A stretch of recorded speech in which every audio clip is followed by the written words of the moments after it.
Et pourtant, elle est méconnue et boudée par les touristes. La grande basilique de Saint-Denis, là où reposent les rois de France. C'est une immense cathédrale comme Notre-Dame de Paris. Mais son handicap, peut-être, le voici. Regardez la situation géographique. Cette cathédrale, elle est située dans le 93, au-delà donc du périphérique parisien. Anne Poncinet avec Dominique Bonnet. Qui sait qu'à 2 km à vol d'oiseau du Stade de France et des cités de Saint-Denis, la banlieue nord de Paris recèle un des plus beaux trésors de l'histoire de France. La basilique de Saint-Denis, le tombeau des rois, un mélange qui surprend parfois. Bon, je trouvais que c'était bizarre que ça soit à Saint-Denis. Pourquoi? Elle a dit que ça forgeait le melting pot. Dans quelques instants, je vais d'abord dire quelques mots donc sur le roi Louis IX, dit Saint-Louis, puisqu'il a été canonisé donc à titre posthume. Il va 1500 ans d'histoire, 43 rois et 32 reines ont été inhumés ici. Leurs tombes, plus ou moins monumentales, sont dispersées sous les voûtes gothiques de la cathédrale ou celles romanes de la crypte. Beaucoup de visiteurs se demandent pourquoi ils ont tant tardé à venir. On va voir des choses plus loin alors qu'on ne regarde pas ce qui est à côté de la maison.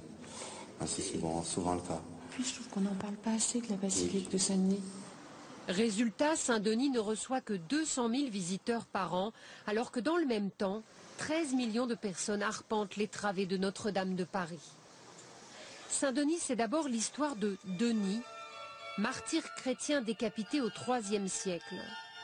Selon la légende, il aurait marché avec sa tête de Paris jusqu'à Saint-Denis, où se trouve sa tombe.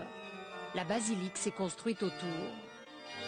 4 siècles plus tard, c'est Dagobert qui installe la tradition pour les rois d'être inhumés aux côtés du saint.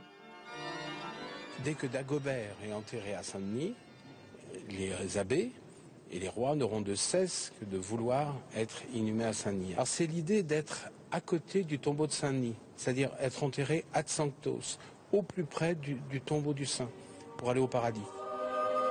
Au fil des siècles, les statues idéalisées des gisants font place à des portraits plus réalistes.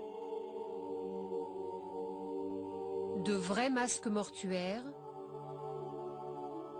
Et puis à la Renaissance, les tombeaux montrent les corps des rois nus, saisis dans la mort.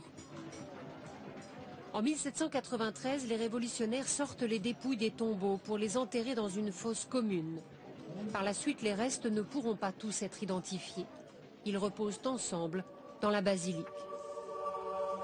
Les traces de plus de 1000 ans de monarchie mériteraient sans doute plus de curiosité. Quelques amoureux du lieu militent pour son classement au patrimoine de l'UNESCO. Voilà, et il faut y aller donc pour la visiter. Fin de ce journal, merci à vous de l'avoir suivi, merci aussi de votre fidélité. Très bon Noël à tous.